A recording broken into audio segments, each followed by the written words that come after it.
อะระหะโตสัมมาสัมพุทธัสสะนะโมตัสสะภะคะวะโตอะระหะโตสัมมาสัมพุทธัสสะนะโมตัสสะภะคะวะโตอะระหะโตสัมมาสัมพุทธัสสะ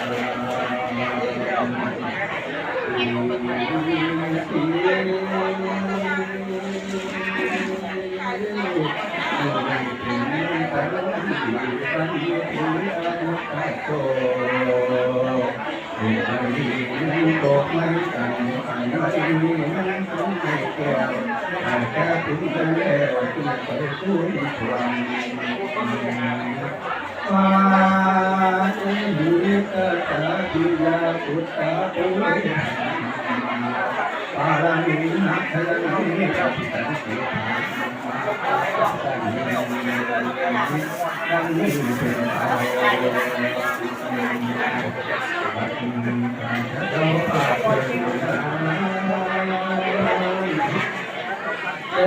เอาเจ้าเกิดพาประเทศของเราเอาตัวทองแม่มาดาขันให้ทุกคนแล้วแม่เจ้ามันจะทิ้งว่าเก็บปวดทองถึงที่นอนเตียงถึงตายทำอย่างนั้นก็ตั้งเก็บอยู่ที่หาที่นอนแล้วอยู่แม่ที่ตัวที่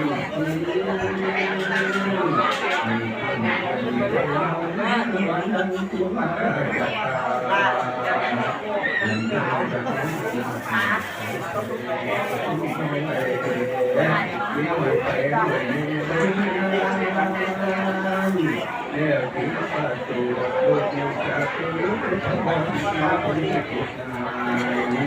เป็นผู้ชายทุกคนก็ต้องเป็นอายุไว้หากคนที่สงสัยต้องแก้ไขสองสิ่งที่สร้างเป็นวันให้เป็นที่ใช่ใช่ที่ข้าและของที่เขาที่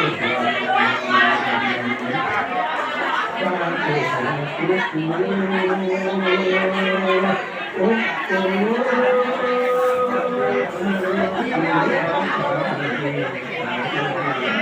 ทุกข์โอ้แม่เจ้าที่อยู่ในเจ้าที่อยู่ใน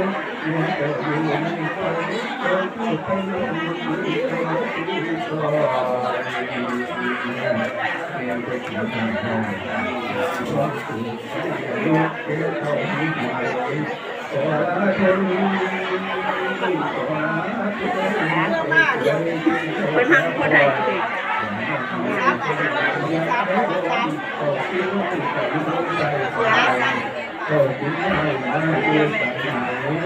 พ่อแม่ก็ต้องใจหักมองอันนี้หักพ่อพ่อที่เจ้าเอ๋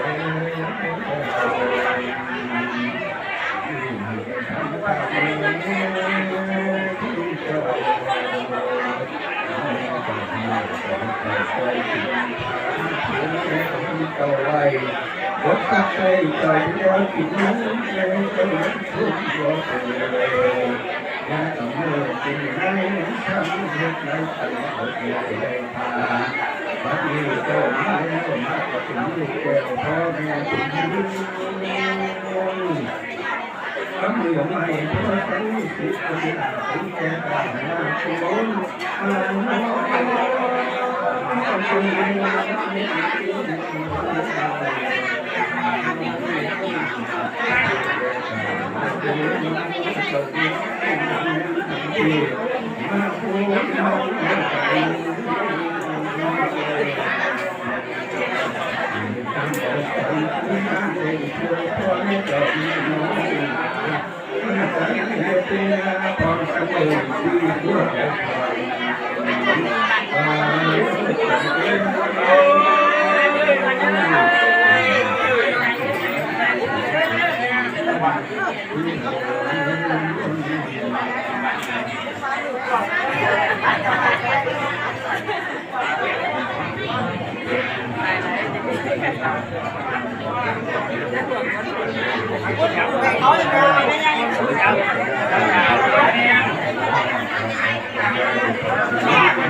ก็แม่เจ้าที่คนป่วยมาไทยเจ้าเป็นแก้วพานจันเจ้าน้อยเจ้าตัวน้อยเจ้าแม่เจ้าได้รักษาที่ตัวที่ตัวที่รวมยิ่งเข้าถึงไปตลอดต้องและก็ความไทยแก้วกันมาเนี่ยความรู้ป่าผีในฐานมาแล้วที่สามเป็นที่น้ำหอมกระตันไม่ค่อยโสดที่ถึงแก้วปวดหัวที่ถนอมลงกันกับตัวน้ำเบี้ยวเนี่ยเมากันเป็นอะไรก็อยู่รู้กันที่ตากันเกี่ยวที่ถนอมแก้วหวานก็เดินทาง